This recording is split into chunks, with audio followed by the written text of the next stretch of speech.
Good morning, everyone, and especially good morning and thank you to the team up here at Jacobi Hospital. You have done an amazing job. I was here last week when there was an unfortunate shooting here at the facilities, and your response after dealing with such a traumatic experience, I just want to thank you, and we take our hats off to what you're doing. And I agree with you about the issues around expanding mental health beds. I stood with Neisner often about this issue.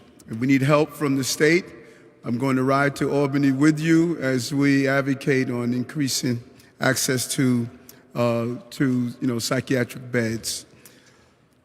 So we're here today with some great news, and although we have continued the success under the previous administration, we want to show why our system of government works. Is because it's about continuation. And I want to take my hat off to the de Blasio's administration for putting in place some very tough decisions around mandates and around how do we ensure that we can make our city a safe place. And I just want to commend them for what they have done. And I'm going to call the mayor later today and just tell him that we were able to build on what he put in place already. But before I get into COVID, I just want to give a quick update on the storm. We saw our first major storm. We had a storm around the first week of being in office, but this major storm hit our city. And I want to take my hat off to DSNY, DOT, Parks, OEM, FDNY, and EMS, and our transit employees. This city kept moving. They responded rapidly. We were prepared. We mobilized immediately, and it made a big difference to allow our nurses, our other professionals to use the transportation system to get in to do the job they need. We must be in alignment to make sure that all of these entities work together to move our city and keep our city moving forward. But let's be clear, the snow may have stopped, but the work did not. There's so much more we have to do, and we are doing just that. And we're really reaching out to our snow laborers. We want them to help and register. Snow laborers should report to their local sanitation garage today, Monday and Tuesday.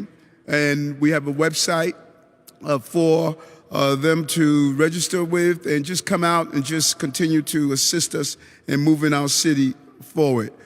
So we're here for a reason at Jacobi Hospital. For 2 years, they have been on the front line. I remember being here advocating with the nurses out in the front yard, talking about how staffing, PPEs, and other resources were needed. We stood with them and continue to do so.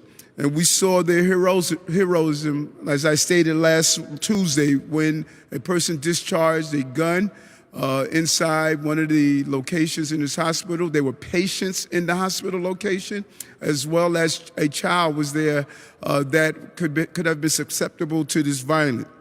And we know that hospitals oftentimes see people who are not only at the end of their rope on medical issues, but also on psychiatric issues. And that is why building out the infrastructure and support is crucial. We won't be able to just police our way out of the crises that we're facing. It's the combination that's needed, and I understand that. And I want to thank my team here. We've assembled together an amazing team of those who are committed to the health and well-being of the city. Dr. Chokshi, Health Department team as well, and my good friend, Dr. Katz, that's here, and Dr. Fassan, who's going to be in charge of the Commissioner of the Department of Health and Mental Hygiene, and his team. We're 1 month into 2022, and we started strong. We have done an amazing job, and we gave New York something that I heard often on the campaign trail. We gave them clarity on how we're going to deal with the violence. People are back at work. Our schools are open. The number of times I hear from parents that are just saying thank you We're not waking up in the morning trying to figure out what we're going to do with our children. You were clear that schools will remain open, and we did just that. The safest place for students and young people is in a school building, and we stood on that, and we're going to continue to stand firm on that. And New Yorkers are winning. We have a lot to do, but let's be clear, we're winning, and the key indicators are showing that we are beating back Omicron variant, and we're doing it in a successful way. Since our last briefing, all indicators are saying we're headed in the right direction. A rapid decline in cases. They remain high, but clearly they are declining. Hospitalizations are down. COVID deaths are down. And that is because of the hard work of everyday New Yorkers that are doing the right thing around vaccinations and booster shots. And we want to continue our vaccination effort to make sure that we continue to have our city up and running in the right direction. And let's be clear, we're not just putting out that message, we are leading the country. We are leading the country. And we have to really say thank you to New Yorkers and our hospital administrators and staff. We have the highest vaccination rate in the nation. In the nation. And that says a lot. 75% of New York City residents are fully vaccinated. An amazing milestone we reached this week. New York City is leading the way ahead of the national average by over 11%. 85% of New York City adults are fully vaccinated, and 50% of children 5 and older. Those numbers are impressive. We got the message out. And by the way, Doctor, I love your commercial. You know, you convinced a couple of people to get vaccinated by that well thought out commercial and the team that you guys have put together. We're doing it right by using social media, credible messengers, data, and one-on-one communication. And so when you think about the success of what we're doing, it shows that 16.3 million doses were administered in New York City. 16.3 million. A challenging task when you think about New Yorkers and how New Yorkers want to do things their own way, but they realized that the data was clear. This was the right way to do it. We also had over 2.7 million booster shots, and we're going to keep going. We're going to keep the information out. And the message is clear. Get vaccinated and stay up to date with your booster. This pandemic is still here. It's claiming lives. In January alone, New York City has lost more than 2,300 of our neighbors, our friends, and our families, and it is impactful. It's a long way from the days when we were on the ground, and those of you here in the hospital watching the countless number of patients that we lost, people dropping off their loved ones to the hospital, never to see them again. We know how impactful it was, and many of you lost your colleagues. It was traumatizing to go through what you went through, and I was there with you and saw the impact of COVID, and we're not going backwards. So let's get vaccinated, let's get our booster shots, and let's do the smart things, social distancing, washing our hands, wearing our face masks, so that we can keep our city safe. People who have their boosters are far more protected than those who are not, and people who are vaccinated. The CDC study that was just released is a clear indicator that we were in the right direction and doing the right thing. And we are bringing more help to the front door.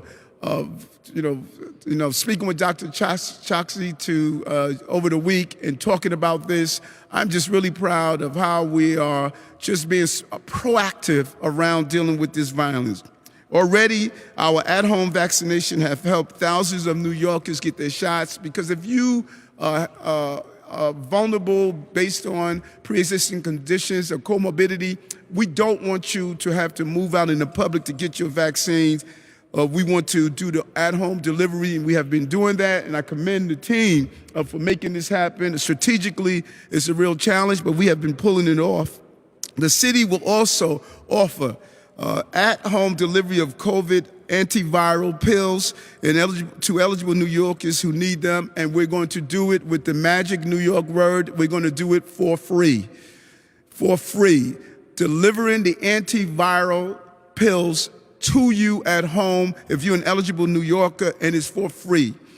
We want to make sure that no one with COVID has to move throughout the city, especially for those who have immune compromise or our elderly. We want to bring it to you, and we want you to take advantage of this. This is a great deal and a great program we put together, and it's proven to keep people out of the hospital, particularly those who are at risk or seriously ill. It's a win-win for us. New York is one of the only places in the nation where we are doing this free delivery. One of the only places in the nation.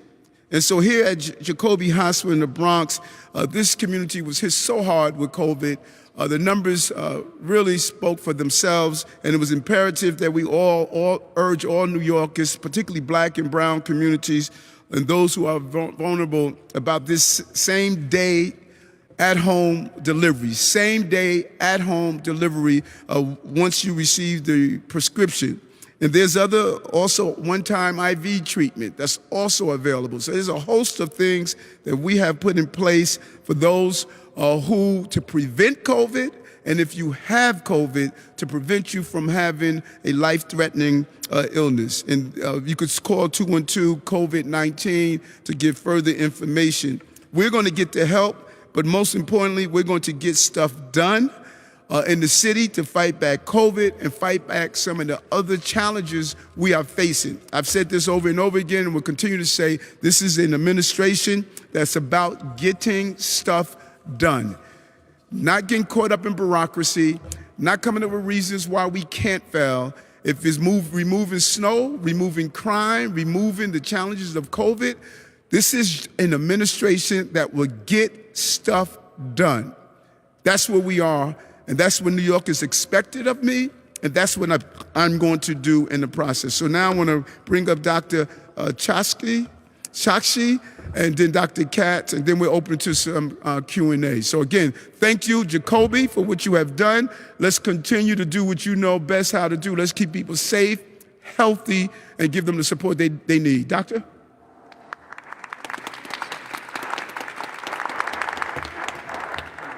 Thank you so much, Mr. Mayor. And let me start where you left off, which is because we're here at Jacobi today, for me to sincerely thank all of my fellow healthcare workers who have sacrificed so much of their time and, in some cases, their well-being to keep our neighbors and our city healthy throughout these last 2 years. It's because of your continued sacrifice that we're able to be here today. The Omicron wave resurfaced the collective trauma that we felt in spring of 2020. But we are in a different place now. Thanks to the safe and effective vaccines, many of us are protected against the worst of COVID-19. At the same time, we must continue to recognize that there are still New Yorkers who are at high risk for the worst outcomes of the virus. And we all have a role in protecting them and preventing needless suffering and death. As the mayor said, 75% of all New Yorkers are fully vaccinated. It is truly a remarkable milestone.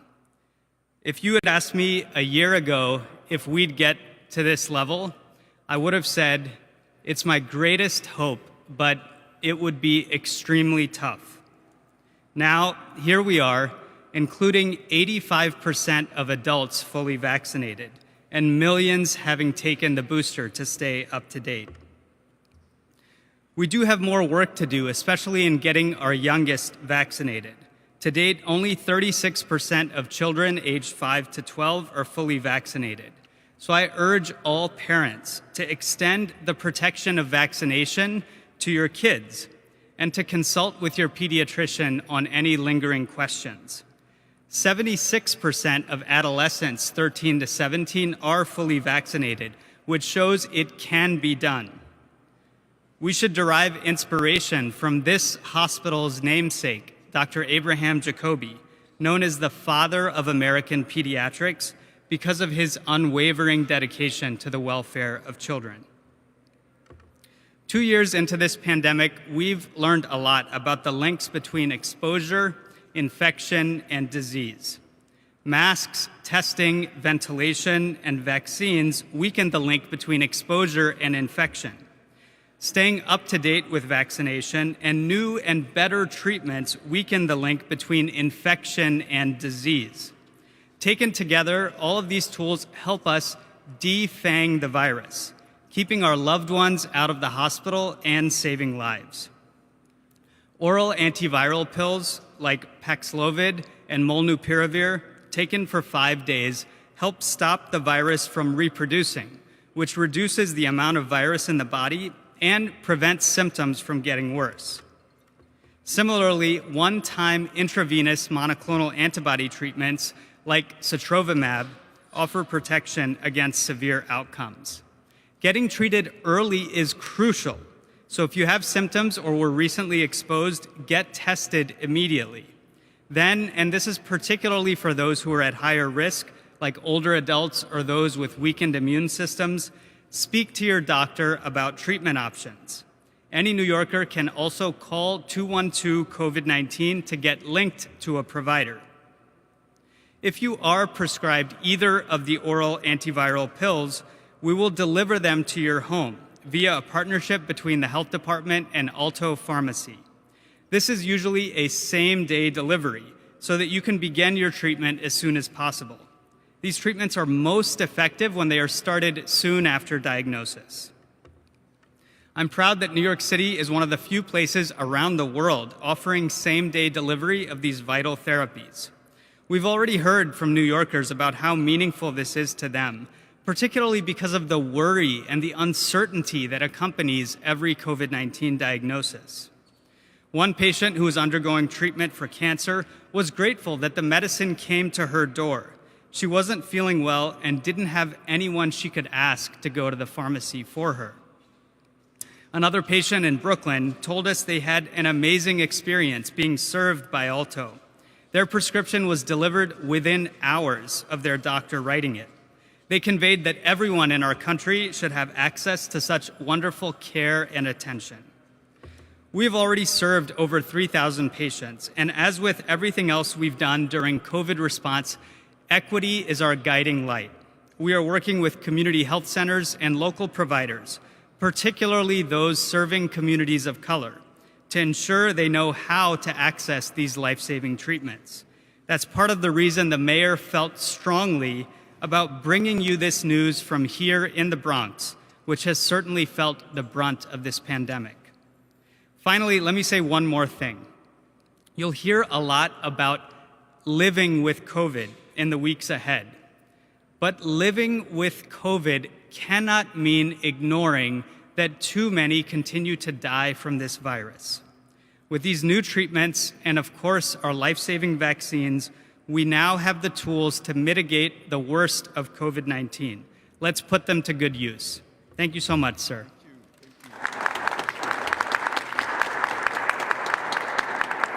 Thank you, Dave. And Mr. Mayor, I'm just so proud of the people who work at Jacobi. It's really been hell. It's been hell for 2 years, various flavors of hell. But we've lived through hell in its various ways. The horrible times of March 2020 when we saw so many people die, the second cycle, the third cycle of Delta, and the Delta then going into Omicron, where so many of us ourselves got sick.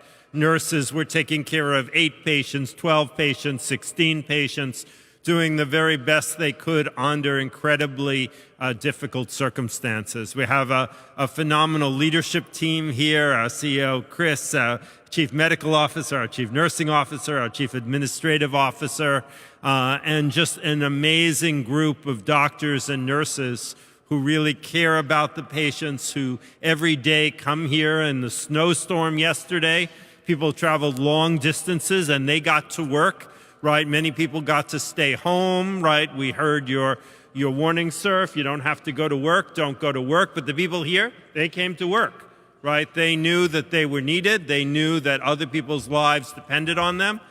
They came to work, and I'm incredibly proud. I want to say, sir, we so much appreciated that you came on the day of the shooting, and I want to say to the nurses and the staff of the ED, we see you. We understand that you take care of people who have been harmed by shootings, by stabbings, but when there are actually gunshots in our own ED, it's a completely different thing. It's a trauma to us, to our other patients. We so much appreciate, sir, your commitment to getting the guns off the street, to employing young people, to making sure that people have productive jobs and that we have a kind of social equity that doesn't lead to this cycle that you've talked about of violence. We're going to do everything we can to figure out how we make our hospital, our emergency department, safe places to work, so that we can still take care of people who may be harmed by violence, but that the workers themselves do not feel that they may be the next victim from that gun. That's very important. I want to thank my board members for coming and for always being of great support to health and hospitals. Thank you. Thank you so much, Dr. Katz. And I just want to reiterate, next week, and my team that's here, we're going to reach out one day next week. I'm looking at some of the signs.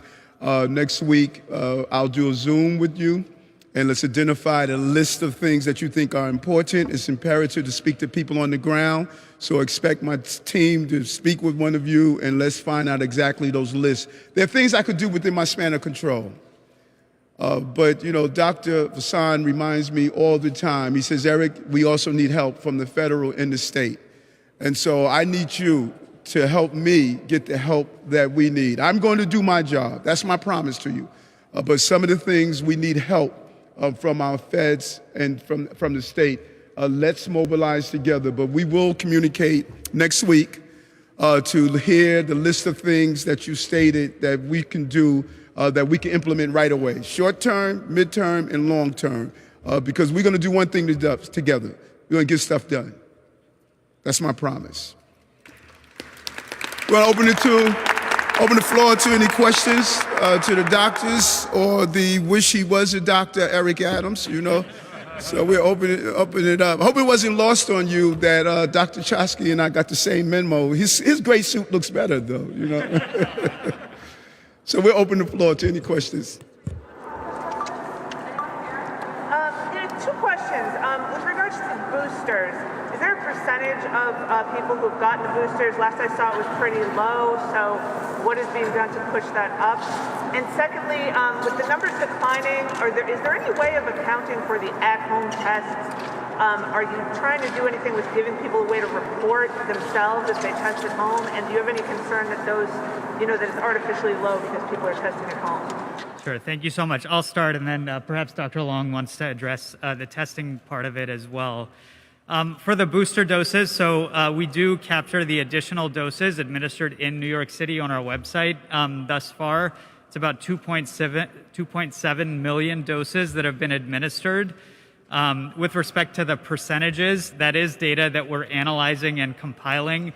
We want to be able to track it, not just in terms of who is getting the booster dose, what proportion, but particularly for the subgroups where booster doses are most important. For example, those who are 65 years and older, how many of them have received a booster dose? That is data that we're working on compiling and will be put on our website along with everything else once that data is sufficiently valid. With respect to the testing question, I'll just start briefly and then invite Dr. Long. What I can tell you is that we made a concerted push, and the mayor was very strong in making sure that at-home testing was available to all New Yorkers. This is so important to ensure that people know if they are positive as soon as possible in order to isolate and break chains of transmission. But for another reason that's related to why we're here this morning, which is once you know you're positive, and particularly if you're higher risk, you can access the treatment options that we're talking about. So that's why we have made these at-home tests widely available. There have been millions that have been distributed across New York City.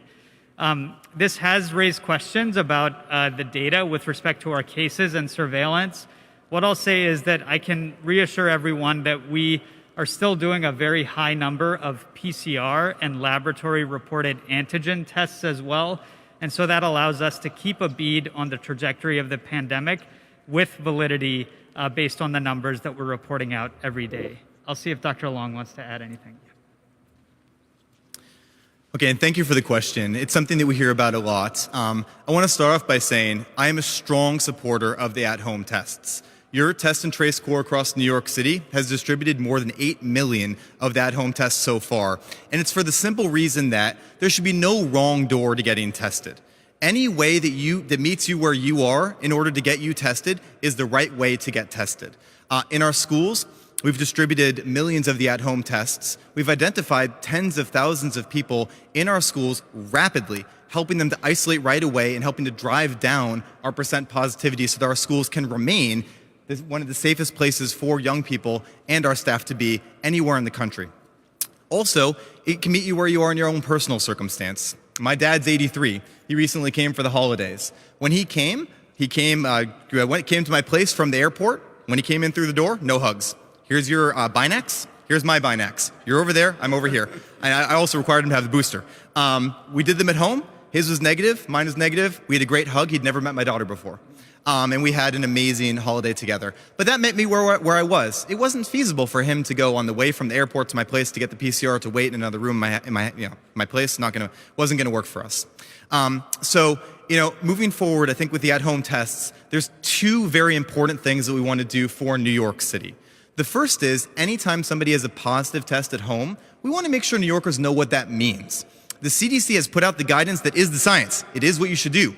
But it's our job now, as the health departments, as health and hospitals, to communicate that clearly to people. And that's what we're going to continue to be doing through Test and Trace. And you're going to see that moving forward so that people can know what they need to do if they have a positive test to keep their families safe, which we know is everybody's highest priority.